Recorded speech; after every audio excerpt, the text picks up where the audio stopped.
আর সবচেয়ে বড় ব্যাপার কোনো ফ্যামিলি ফাংশন হোক বা কোনো ফ্রেন্ডসদের বার্থডে পার্টি বা যে কোনো রকমের পার্টিতে গেলে একটু আর কি নিজেকে শাই লাগতো। এখন হয় কি, সবচেয়ে বড় ব্যাপার হচ্ছে যে বন্ধুরা আমাকে দেখেছিল চুল ভরার স্টেজে ওই 2-3 বছরে অনেক যে চুল ঝরে গেছে, তারাই বলছে এখন অনেক মানে ব্যাক টু কলেজ লাইফের মতো হয়ে গেছে আমার যে এখন ফেসটা।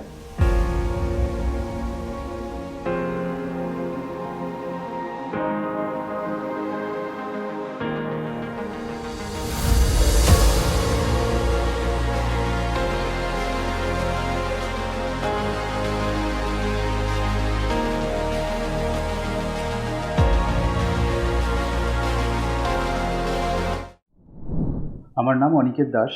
আমি ব্যান্ডেল থাকি।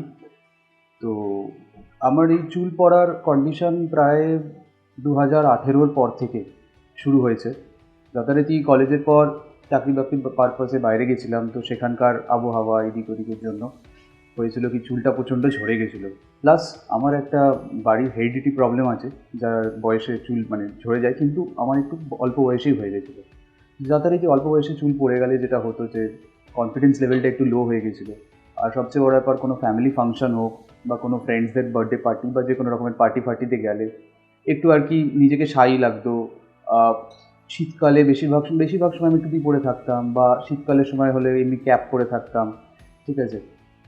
জিনিসটা কনফিডেন্স, অনেক জায়গায় হয়তো ফ্যামিলি ফাংশনে আমি লোকে এরকম ডাক দিলে একটু খারাপ লাগতো যে চুল পড়ে যাচ্ছে এত অল্প বয়সে কিছু একটা করতে।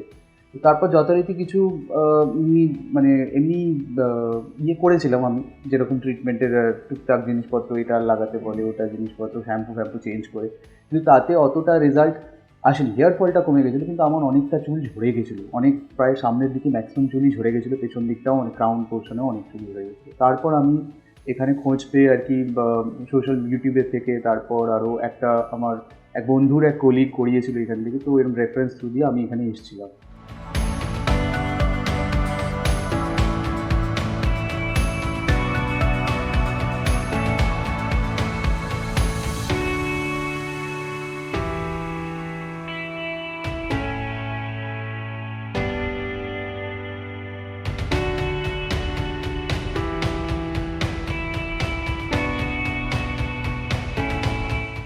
আর আজকে প্রায় 6 মাস হয়ে গেছে, আপনার রেজাল্ট দেখতে পাচ্ছেন। এখন হয় কি, সবচেয়ে বড় ব্যাপার হচ্ছে যে বন্ধুরা আমাকে দেখেছিল চুল ভরার স্টেজে ওই 2-3 বছরে অনেক যে চুল ঝরে গেছে, তারাই বলছে এখন অনেক মানে ব্যাক টু কলেজ লাইফের মতো হয়ে গেছে আমার যে এখন ফেসটা। আমি কলেজে এরকম টাইপের ছিলাম, তারপর 2-3 বছরে একদম একটু ওল্ড এজ দেখতে শুরু করলাম চুল পড়ে যাওয়ার পর। তারপর আবার ওরাই এখন যারা বলছে যখন ফ্যামিলি ফাংশনে যাচ্ছে, অ্যান্ড মেনলি ফ্রেন্ডসরা যারা দেখে, তারা দেখে অবাক, রেজাল্ট দেখে বলছে যে একদম ব্যাক টু কলেজ মনে হচ্ছে, মানে ওদের এজ বাড়ছে আমার এজ কমছে, এরকম ব্যাপারটা জিনিসটা মনে হচ্ছে। তো হ্যাঁ, এখনও অবধি এখন কনফিডেন্সটা অনেকটাই এসছে। অফিসের মিটিংয়েও খুব কনফিডেন্টলি কথা বলি। আগে এক সময় হতো কি, মিটিংয়ের সময় যদি মনে হতো অতটা কনফিডেন্স না হতো, আমি ক্যামেরাটা একটু একটু একটু নিচের দিকে নামিয়ে রাখতাম, তাতে কী হতো না, হেড পোর্শনটা অতটা ক্লিয়ারলি ভিজিবল হতো না, কিছুটা কাট হয়ে থাকতো। বা অনেক সময় ক্যাপ পরে বসতাম মিটিংয়ে। এখন ওইসব না, এখন একদম ফুল ফ্লেজেড কনফিডেন্সের সঙ্গে মিটিংয়ের সামনে বসি, কোনো অসুবিধা হয় না। অ্যান্ড দেন আরও দেখি, এখন তো খুবই কনফিডেন্ট লাগছে, অ্যান্ড ইন কামিং মান্থস আরও হয়তো রেজাল্ট আরেকটু ভালো আসবে, যা আশা করছি।